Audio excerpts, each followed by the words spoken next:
This translation says the record of the ancestors of Jesus the Messiah, or Jesus the Christ, the descendant of David and of Abraham. I think the King James says the book of generations of Jesus Christ, the son of David and the son of Abraham. That phrase, when it says son, in this instance it means descendant of, on the human side of David and Abraham. I want to use for subject our Lord's family tree. Amen. Now, when we look at Matthew's gospel, it is what one preacher called a bridge builder between the two testaments.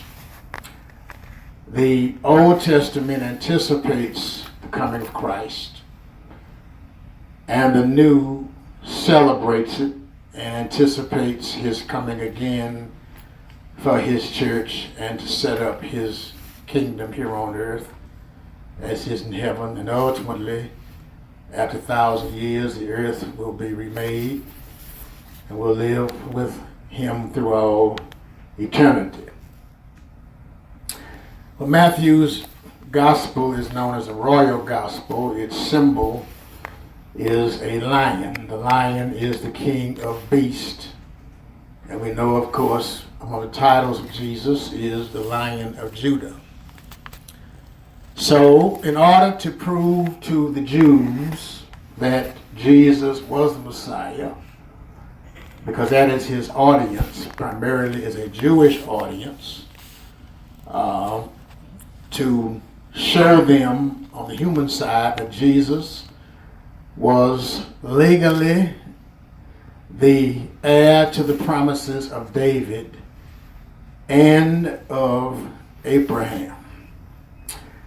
Now, when you read this particular text in King James, you will see that it says Abraham beget Isaac and Isaac beget Jacob and so forth. Beget simply means was the father of. It means not only biologically, but it also means that the promise was given to them and passed on down to future generations until it is fulfilled in Christ. And if you notice, after Jesus, there are no more genealogies to say that we who are blood washed and saved and heaven bound are also a part of, in a way, the Lord's family tree through what Paul calls adoption. So, when you read this passage, first of all, it will suggest that God moves, number one, through grace and not genetics. Number one in your notes. God moves through grace and not genetics. Not because of, but in spite of. Like our own family trees, all of us in here, you don't have to fess up, but you got people in your family trees that you perhaps, number one, are ashamed of, and number two, you glad twice when you see them. You glad to see them come, and you glad to see them go. So likewise, when you look at the family tree on the human side of Jesus, he has good folk and he has bad folk.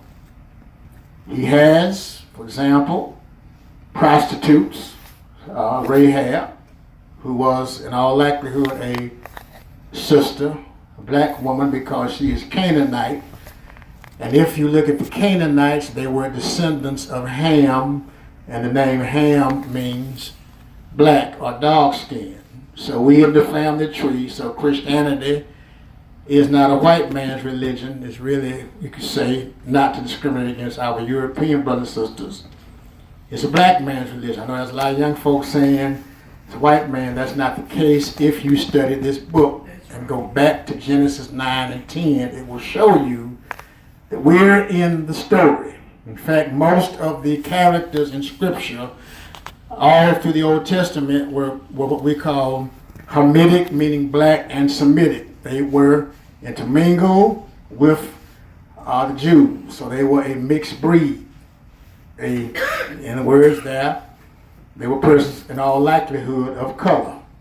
It's only when you get to the New Testament, when it mentions the Romans, that you begin to see, and of course Paul's visit and preaching in Europe, that you see the emergence of Europeans. So the first thought is God moves by grace and not by genetics. He moves because of, in spite of. And that's good news to know, that it's not conditional on our genes or our genetic makeup or who we are descended from. Come on now. Because John even says that those who believe in him become the children of God, not by human passion or by human decision. In other words, he's saying all of us know that it takes a man and woman getting together to create a baby, passion. But then also one of the parents, more than not, at least one of them is going to plan to have that baby. Whether, quote, you might say unwanted, but no baby's unwanted in God's sight. Amen. Ain't no illegitimate children, they're legitimate acts, but the kids ain't responsible for getting here. Amen. And so God then moves by grace and not genetics. He moves in spite of, not because of. His love overarcs all of our mistakes. As Tony Evans would say, God can hit a straight target with a crooked stick. That's good news. You ought to be glad. So when people say, especially those who are racist, would say you are not worthy, you have no worth because of who you are, because of your gene pool, this overrules that God is gracious and moves in grace, not because of but in spite of background or color or class. Again, when you read this text, you have good kings, you have bad kings, you have folk, again, who are right, and folk who are rascals. Now, ain't no need of you putting somebody else's family down when you got some folk you not necessarily delight in by what they have done. Come on, Doc. In my family, that's right, I got them all. Alcoholics. I had a few bootleggers. Y'all know what that is, don't you? Saying, where I live, Lincoln Parish was dry at the time.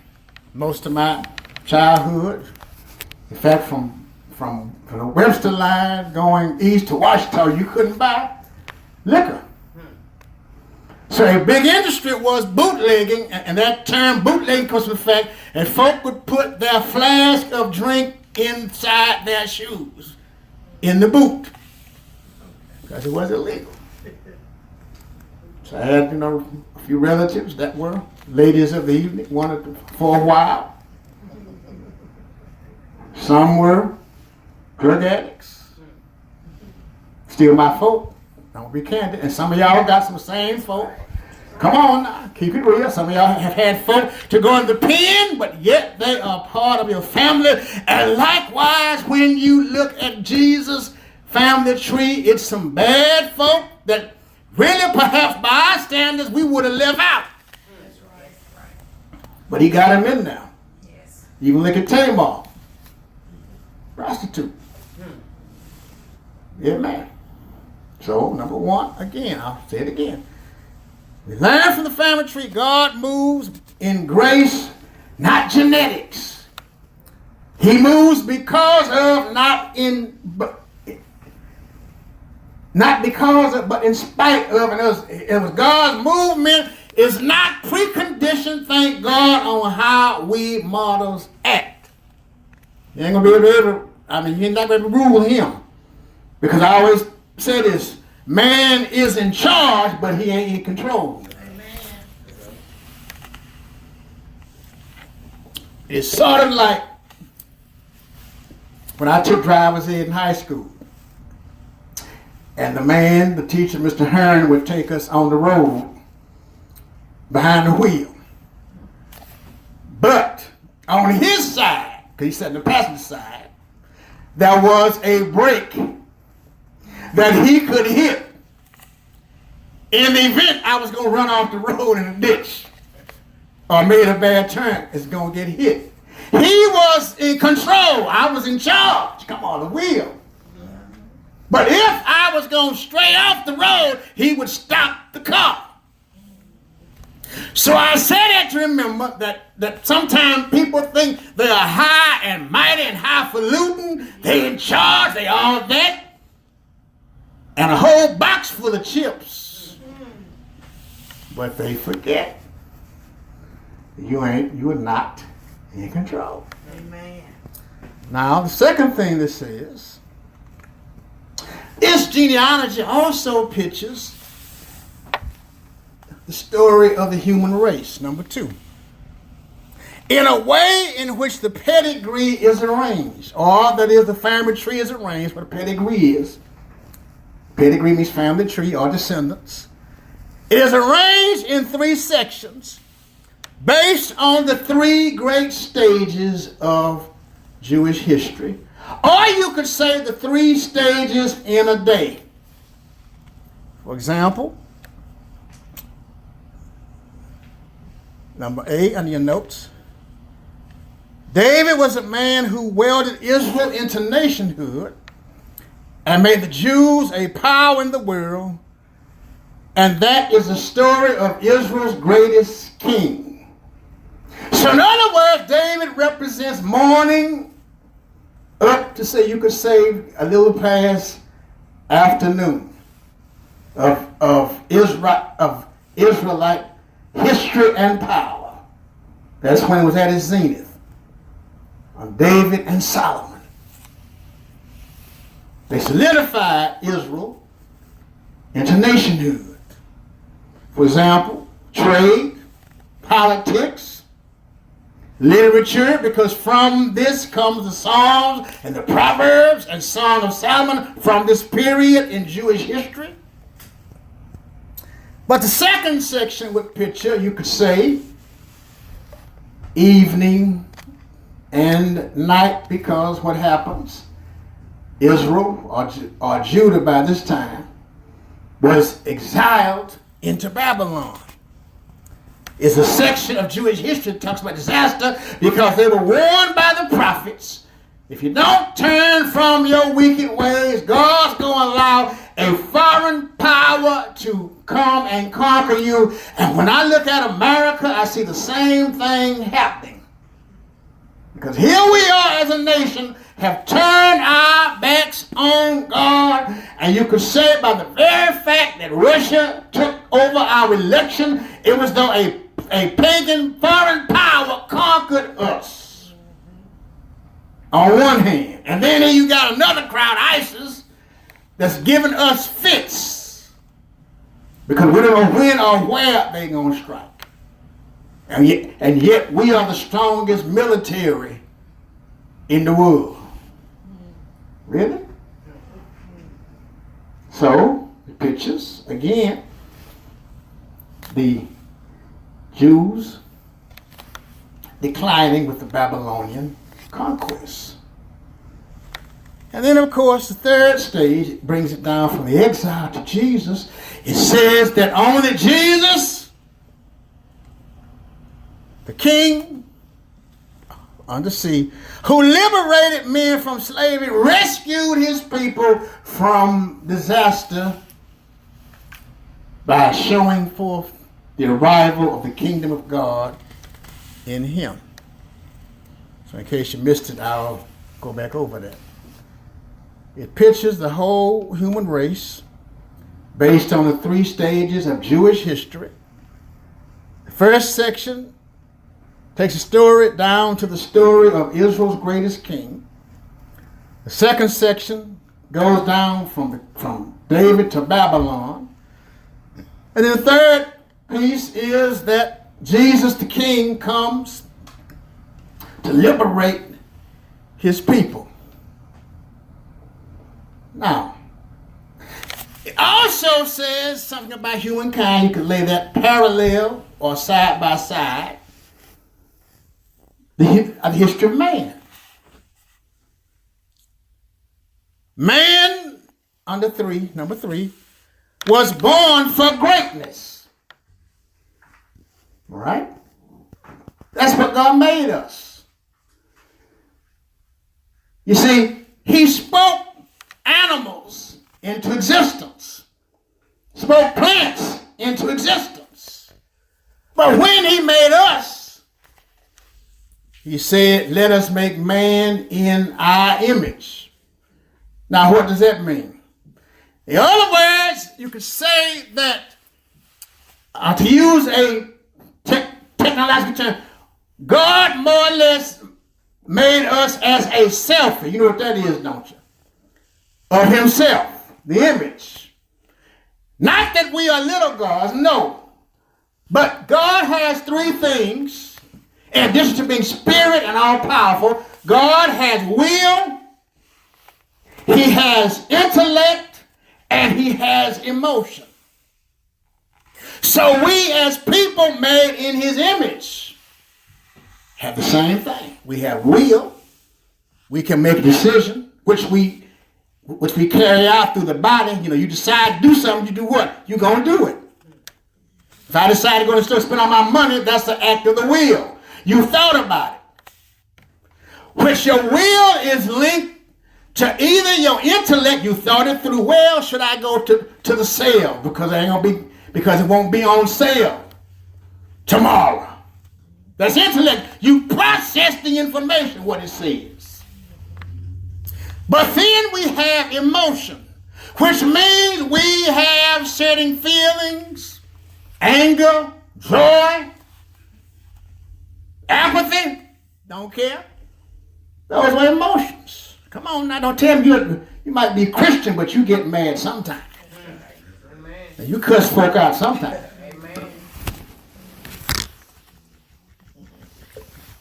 I always say this, if you're black in America, you're going to cuss. You're going to cuss out one another. And you're going to cuss out our European brothers and sisters when they don't treat you right. So we have those three. So in a way, we are a selfie with a small s, made in the image of God. Now that word image also means this. It also pictures the same thing we would say, for example, regardless how you feel about it, if you're still president. When you go to a federal building, whose picture do you see on the wall? You see the president's picture. So that image means the same thing, that as God gave us dominion over this planet, we are to mirror his image as to be in charge of the planet, even though we've made a mess of it because of our fallen nature. All right? So man was born for greatness. But by sin, under number 3, man lost his greatness and we became slaves of sin. That selfish, so to speak, got blurred, or the picture got distorted. You can tell when the camera's out of focus because the picture's going to be blurred. Because nowadays they got all kind of technology to sharpen that picture. You know, I like Photoshop. You can lighten it up, darken it. You can even now cut it out and paste your, it's so scary. I can put somebody else's face on your body and they think it's you. That's scary. In other words, I can put you in a place where you never were. Yeah, man, he was at the bar. See this picture? That's somebody else's body, but it's your face. So we lost our greatness because of sin. Now, all of us can say that because we know people with great potential. But yet, they got issues, addicts, alcohol. They just threw themselves away. They lost their greatness because they did not act on their potential. potential because something keeps pulling them back from what God wants them to be. That's right. That's right. That's because we don't, as it were, as I told children, don't allow him to put us under construction. We rather, in other words, we are so fallen, we'd rather ride on a bumpy dirt road than let God put us on a paved highway. Come on here. It's just how we are. And the other thing is, third step is God, through Christ, wants to restore our greatness. Okay? We lost it.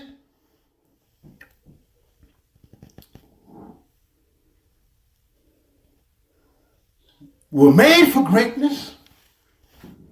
You think about Adam and Eve, perfect environment, eat all they want, except one tree, and they got preoccupied over the one tree at the expense of losing sight of all them other trees.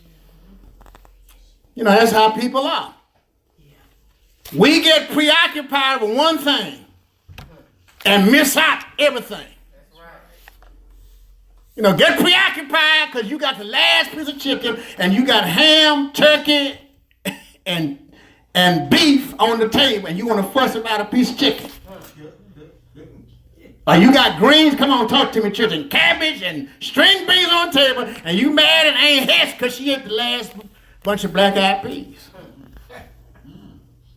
Or some, you know, people in relationships. You let somebody open your nose so wide you can drive 10 trucks through it, and it's plenty men and women out there, but you upset behind some rusty, dusty brother that's no count, won't work, want to sit on his behind all day and draw and spend your money, and you just in love with him, honey. Well, you better go get you better go and come again. Hallelujah. Amen. And pray about the and brothers, some of us. Come on, Pastor. Remember that song by Luther Ingram? If loving you is wrong, I want to be right. He knew it was wrong. Why the heck, Luther, you gonna love her? And you know it ain't right, and you know she's not any good. Because you preoccupied with sister girl. Let's keep it real. So I know some of y'all. Rev, I'm just broken heart. Well, baby, let God glue your heart back together and sit that brother down and go on. That's why a lot of y'all sisters miss the bus, because you preoccupied with the last one that left. That's why I told my son, when he went to Southern, you're going down and majoring books and not girls. I said, because girls are like the bus. You miss one. Talk to me. There's a midnight train coming later on, brother. Get over there. You get your degree, and your markability will go up. But if you dumb as Dora, I said same thing to the sister. You get so preoccupied. Your brother come with a sweet line, and you done lost your mind.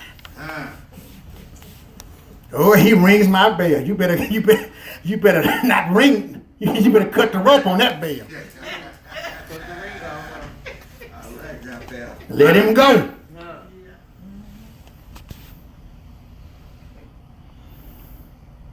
So we lost our greatness, but God wanted to restore it. Because that's why he sent Jesus to recover what we had lost. The only way God could do that was to become a man. I used to hear my pastor say, this is an invaded planet. Remember D-Day? The only way to take the Nazis out, they had to invade Europe. And the only way God could take the devil out is to invade the planet as a man. Wasn't no way. Because God being spirit could not die. But as a man, he could die with undefiled blood. And then as I move on, y'all just walk with me. I know it's a little deep here. The passage also stresses, number 4, that Jesus is the fulfillment of prophecy, and in him the message of the prophets comes true. Now, all of this had been prophesied, that the Messiah was going to come. And when you look at it, I think he divided it up. It's 14 generations, I think, from David, and from David to the exile, 14, and then the exile to Jesus, another 14, that's 42. The math is right. It was prophesied. They expected him to come, but the problem was they did not recognize him because he did not come on their terms. And many of us miss blessings because we're looking for God to come through the front door, and he might not come through the front door, come through the back door, and he might not come through no door or any door, he'll come through the window. But you still got to anticipate he's going to come. Because sometimes, let me tell you this, God not only does a breakthrough, sometimes he'll do a break-in. It's some if, then he has to rescue his people. Okay, I've seen him do that. Breakthrough. He want to break through them, yeah, but sometimes he'll do a break-in. He'll do what I call blessed burglary, to come in the basement. And really, that's what he did in Jesus. He didn't come through the front door like the Jews thought. He came through the basement. In a stable, the cave. I remember when I lived in New Orleans, I rode with the chaplain of the New Orleans Police Department. And I learned a lot. And policing is not a joke. And I know one thing, women policemen are hard, because I know we got a call to some folk fussing about a bicycle, and the woman cop said, now listen, if I got to come back out here, I'm going to put all y'all so-and-sos in jail. But the most illuminating experience that night was summoned to the projects. I don't know which one, New Orleans. And there, when we got there, was a mother who had just given birth to a baby. The umbilical cord had not been cut. There she was laying in a pool of blood, and the daddy was just dumbfounded, like, well, she was his child. And I thought about it. Here Jesus. You can say, born in the project, so to speak. Ain't nothing wrong with project, folks, don't get me wrong. Nowhere to lay his head. Came spiritually from the top down, but physically from the bottom up. Yeah. To redeem us. And prophecy had said he was coming. Now, some Jews will argue the Messiah has not come, but sometimes Jews don't understand it's the same God, but two different visits. First time as a baby, next time on the throne. Okay? And then as I move on, it says then that God is in charge of his world. And oftentimes, as Tony Evans said, God is the puppet man behind who pulls the string. We don't see him at work all the time. Like in the book of Esther. The book of Esther does not have God's name anywhere, but you see his fingerprints all over the place as he arranges stuff like a chessboard. Come on here. Amen. To deliver his people. And I submit to those who call him and pray him. He don't make a lot of noise sometimes. But when you look at your life through a rearview mirror, you can see his fingerprints all over the place. See him pulling the strings. Folks say you never make it, you never get a job, you never get this, but somehow God pulled those strings. Come on now. You just put it in his hands. Now if you try to pull the strings, you're going to mess it up.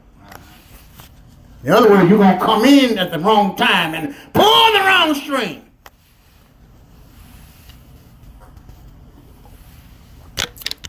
as I move on to number 5, the list tells us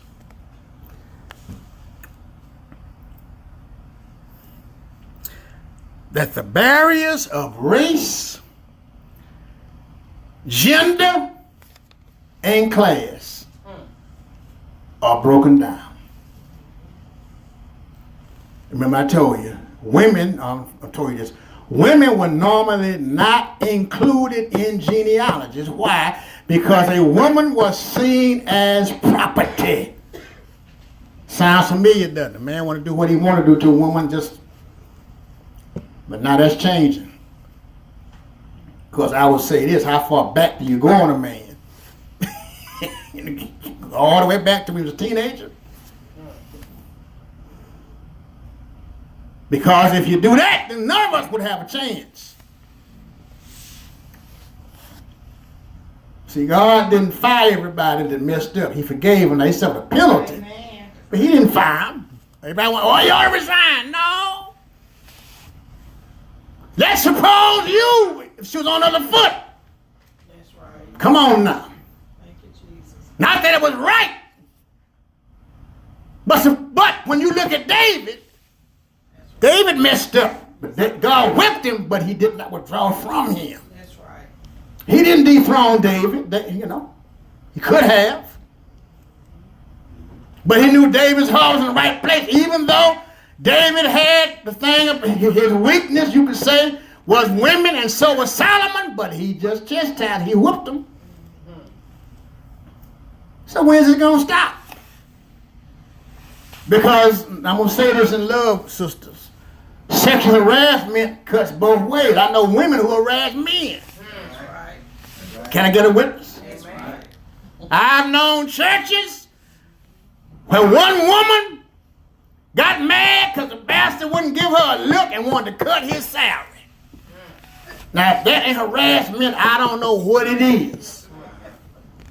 Or some woman gave the pastor hell because he wouldn't sleep with him. And I always tell women, you're going to send more preachers and deacons to hell behind some of the mess y'all pull. And God has more strength than your mama ever had. And one thing about it, he takes it personally when you bother his church. Amen. You might act the fool, got eyes for the deacon. Sit yourself down, sugar. And you don't expect God to deal with the church on that kind of nonsense. The church is not to be painted place with a cross on top. Amen. And a glorified soap opera, some of the mess going on between members, especially when it comes to sexual conduct. We lost our mind, especially the black church. It's kind of carrying on.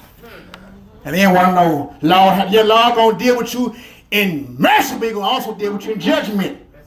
Because how many young folk see the hypocrisy of grown folk in the church, and you won't know why they won't come?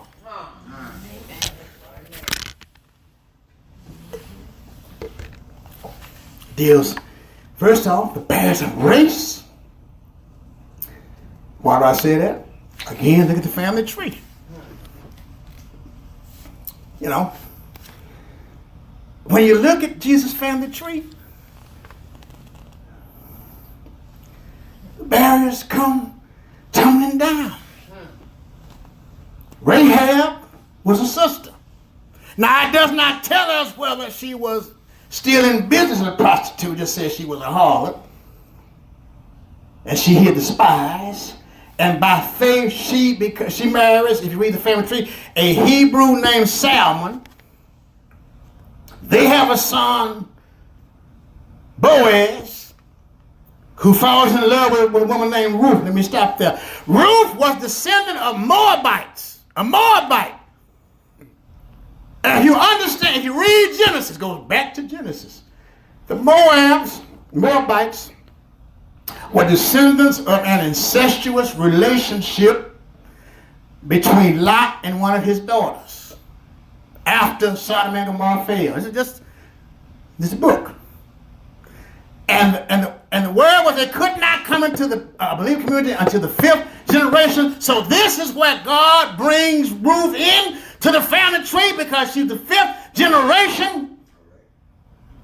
And it says Again, God deals in grace, Amen. not in genetics.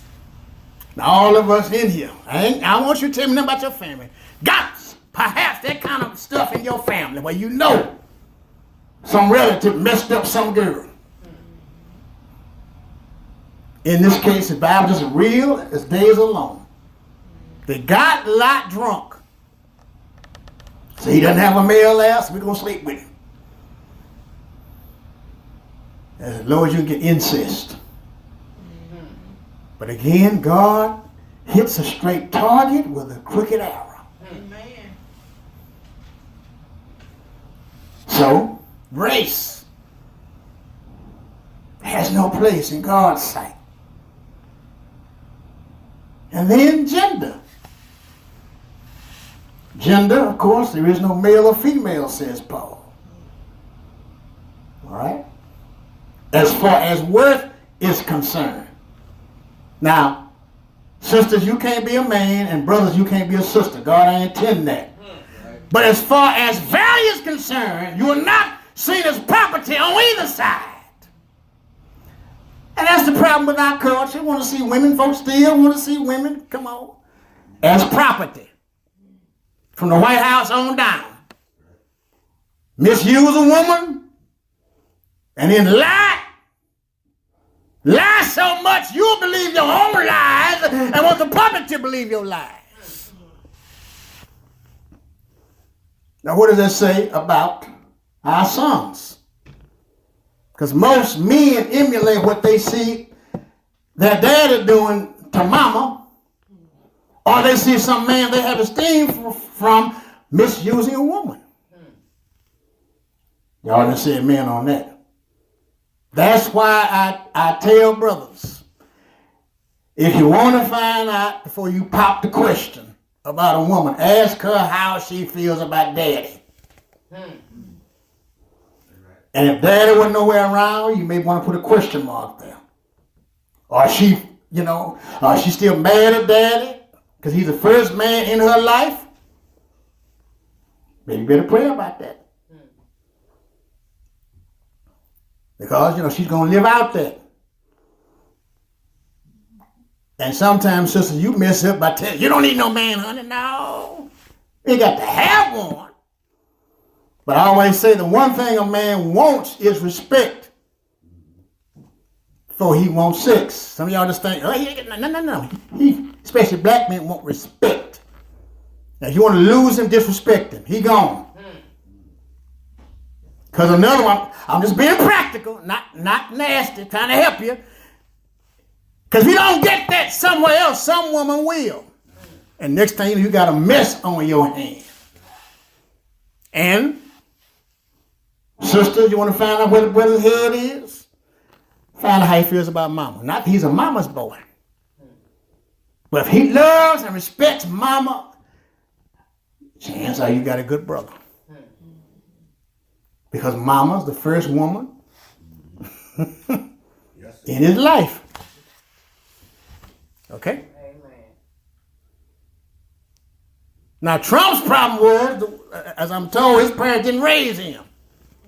They sent him to school. He got out of hand, and they sent him away to school rather than put the belt on his backside.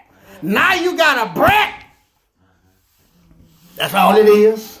A 71-year-old man with a 70-year-old mentality in the White House got his hand on the nuclear trigger and is tearing up stuff because he does not empathize with folk like me and you. That's right. That's right. That is so right. There's a book based called Men Who Never Grew Up, the Peter Pan Syndrome, and you ought to read that book because that's what you got in the White House. Peter Pan. Never grew up. Blame other folk, but won't take responsibility. That's right. Spend your time tweeting. I call them Tweedledee and Tweedledum. That's right. That's so true. Well, And like I say often, this ain't no threat. I fear for him. I don't fear him because when God gets tired of the mess, he's going to bring a vacuum cleaner and a broom and a mop and a bucket. Yes, sir. Yes, sir. Come on here.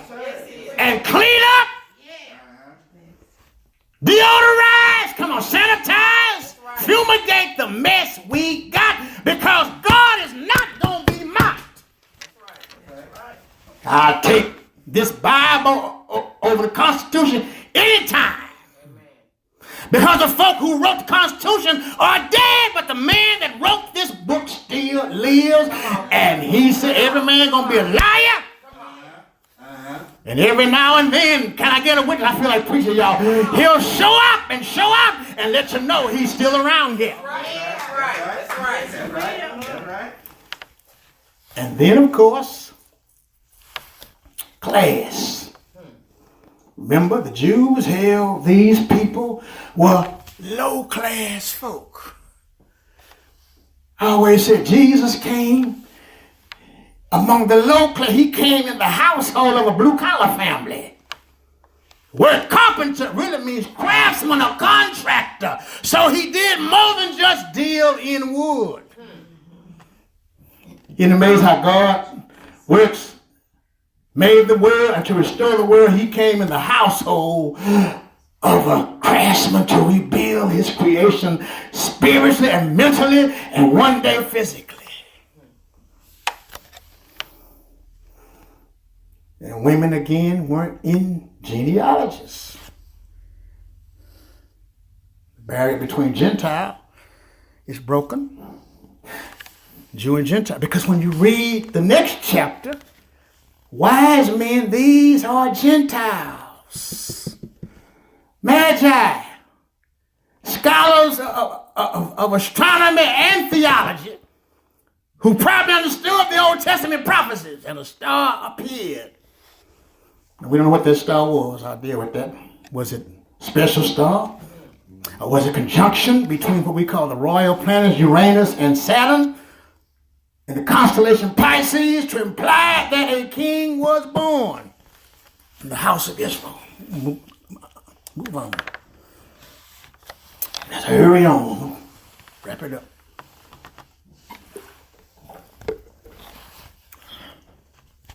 Lastly,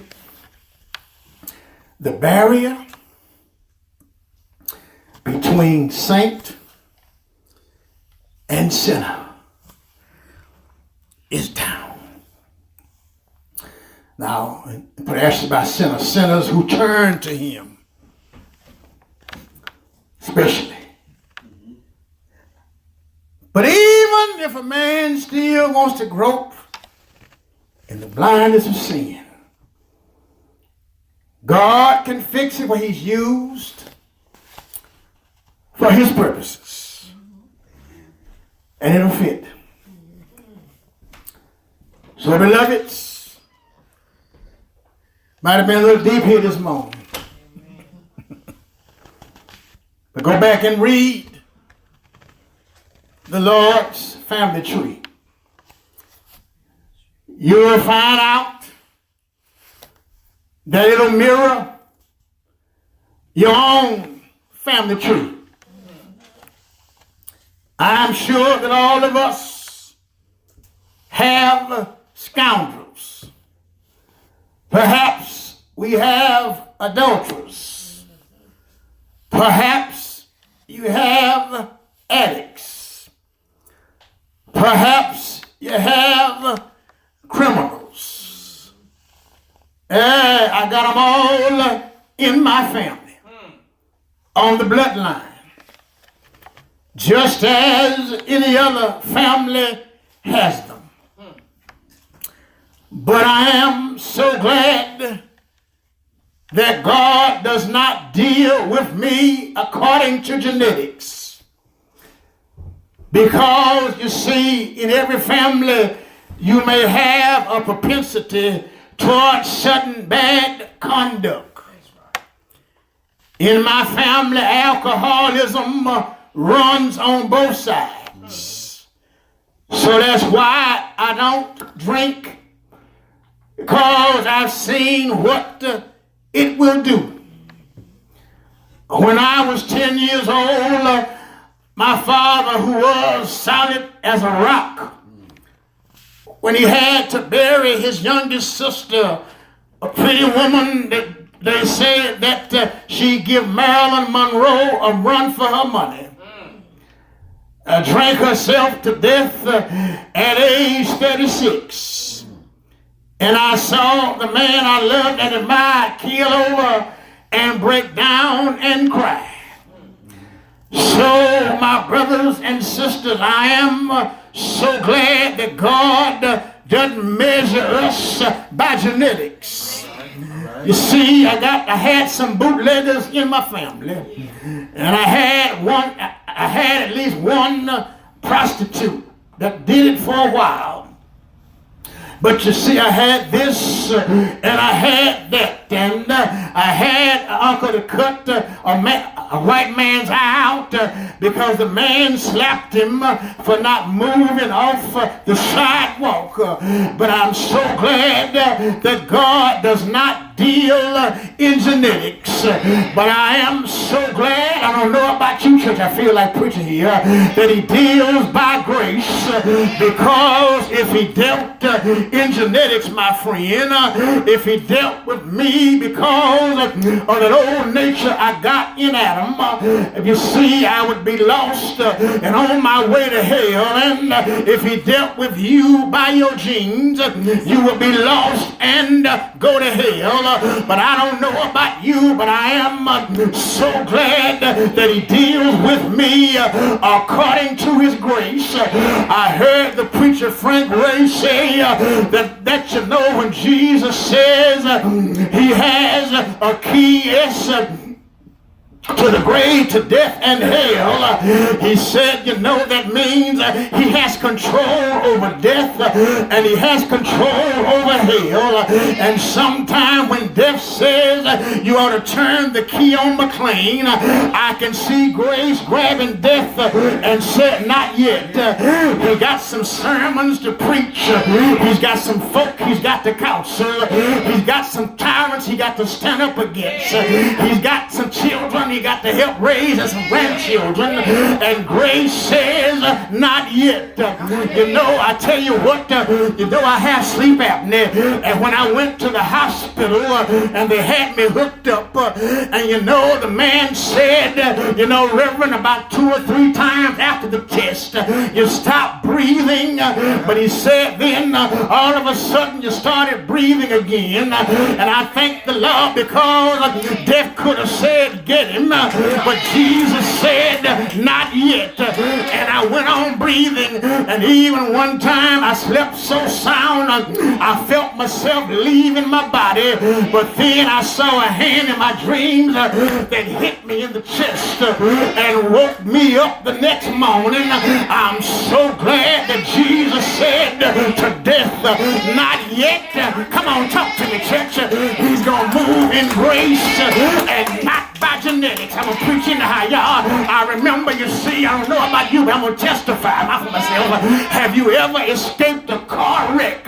One time in New Orleans, a drunk driver hit me, and I thank God I saw it coming. Yeah.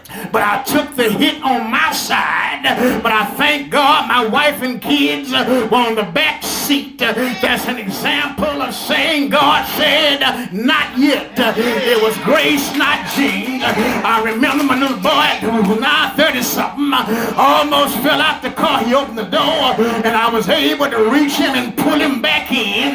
God said, hallelujah, grace, not yet. And the boy went on to Southern and got his master some prayer view that wasn't nothing but God's grace. I remember when I was in New Orleans, a man ran a stoplight and hit me broadside and knocked the car on the curb. That wasn't nothing but God saying to death, not yet. I tell you what, and y'all know I went to the doctor and he found a lump in my breast, and I talked to the Lord about it. I say, your name is Jehovah Rohi, the Lord my healer. I know you got the power, only ask if you will, but I'm ready to say, nevertheless, not my will, but thine be done. And I went to the doctor. He put me to sleep. I told my children, Mama, I got to have surgery.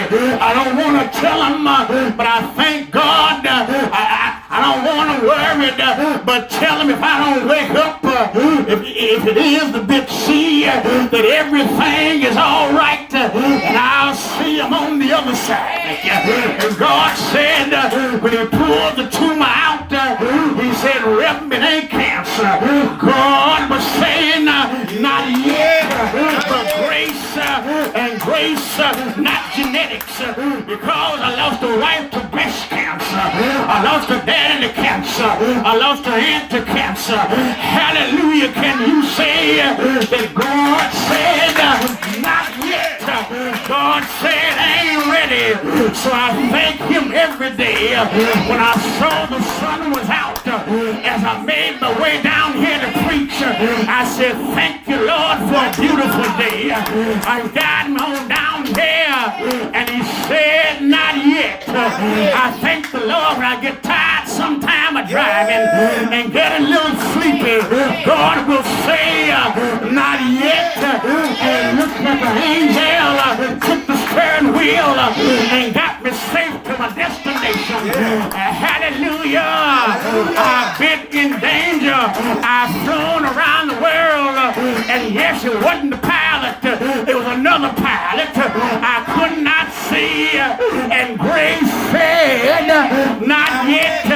Has he ever told you, not yet? I'm not ready for you to come home. I got a few more tears for you to shed. I got a few more people you got to witness to. I got a few more hungry people you got to feed. I got a few more naked folk you got to clothe. I got a few more ignorant people you got to heal. Teach rather. I got some more work for you to do. And hallelujah, praise his holy name. I don't know about you, but I'm so glad. Can I preach a wild church that the God I serve does not move by genes? If that's the case, then white folk would have it right that we are inferior. But I'm so glad that God looked beyond my faults and he saw my needs. He saw my burdens, but he blessed me anyhow. He saw my tears and he dried them anyhow. He made a way out of no way anyhow. He blessed me anyhow. I'm rising and falling on my steady march. But hallelujah, can I preach a while, church? He's saying not yet. And that's the story of the cross. Because when man failed, death said, tag humanity out. But God said not yet.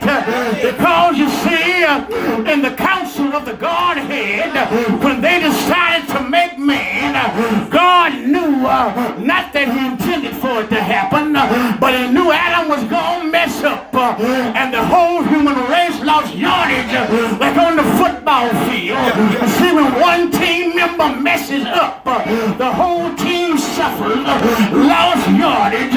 But God said the first quarterback, Adam, has messed up, but I'm going to groom a new quarterback. The quarterback said, if you make me a body, I'll go down through 42 generations. I'll stop by Bethlehem and be born in the hood, y'all. I won't have a welcoming committee, but a carpenter, a virgin, and lonely animals. I'll have shepherds and I'll have wise men to welcome me to the earth. It was God's way of saying, y'all, not yet. He came down and he died.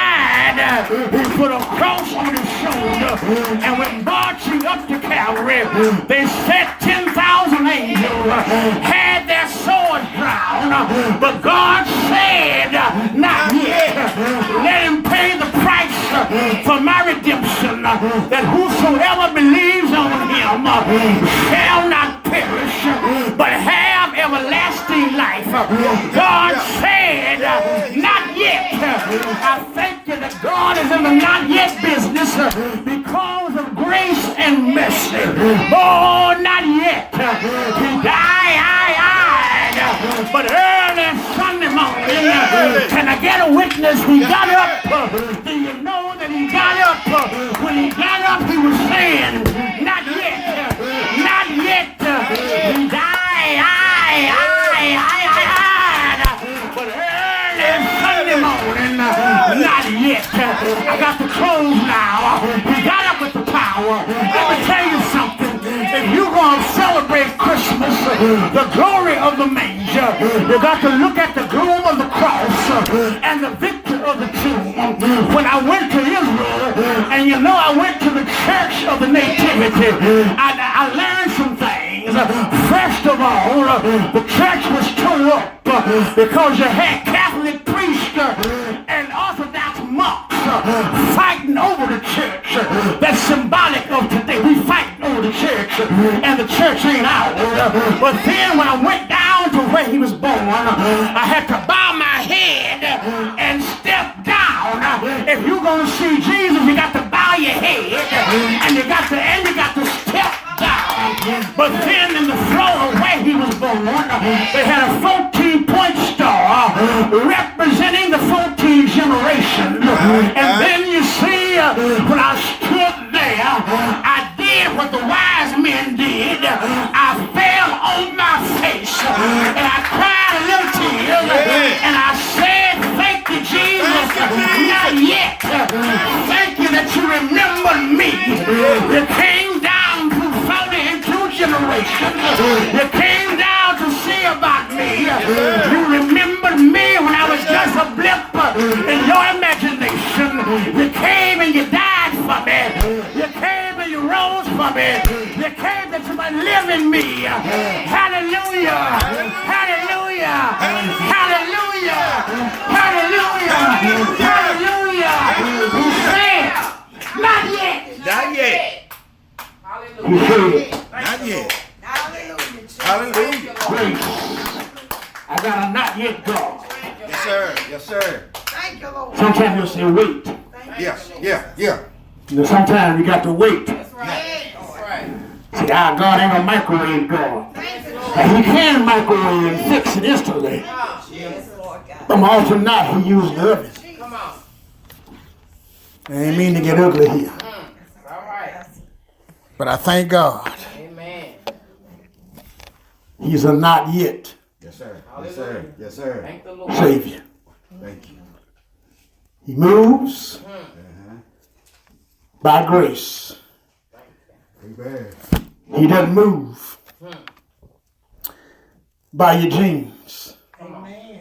You ought to be glad. Amen. Because if he did, Jesus. the whole world would be left out. Yeah. You know, I'm going to say this.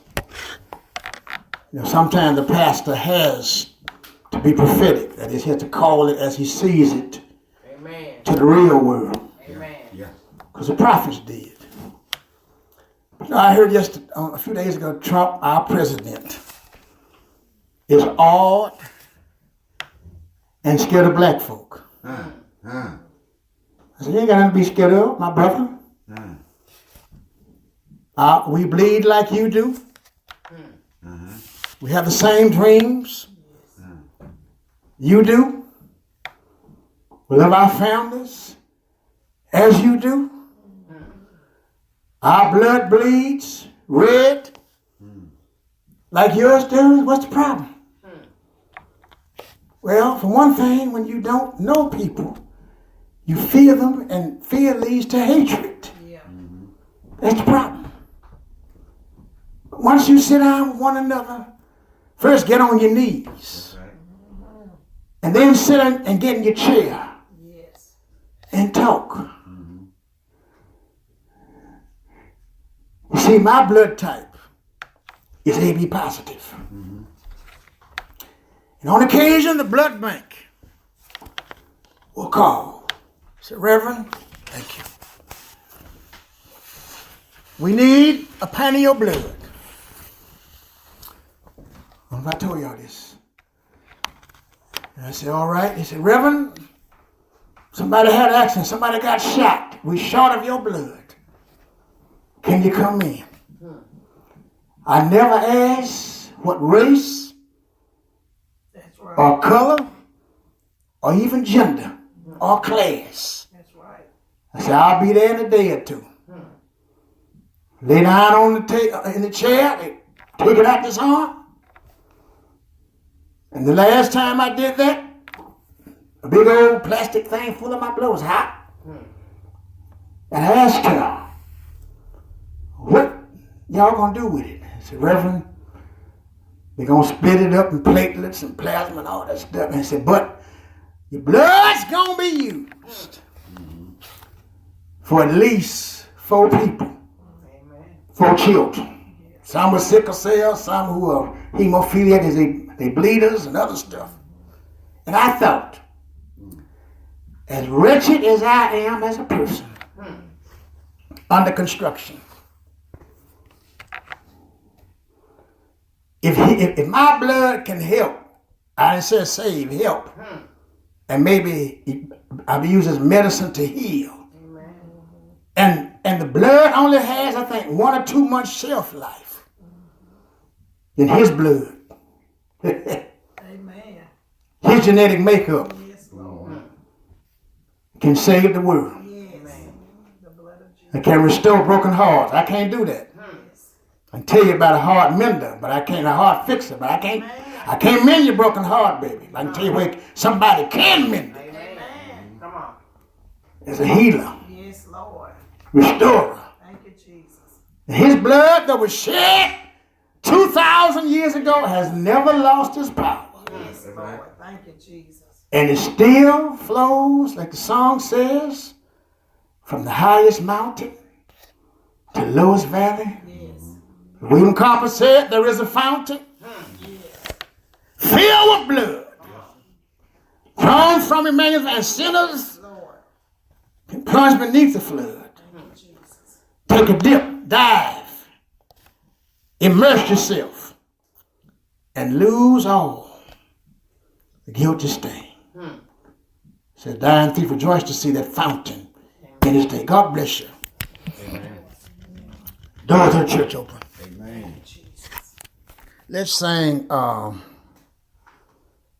since it is Christmas, let's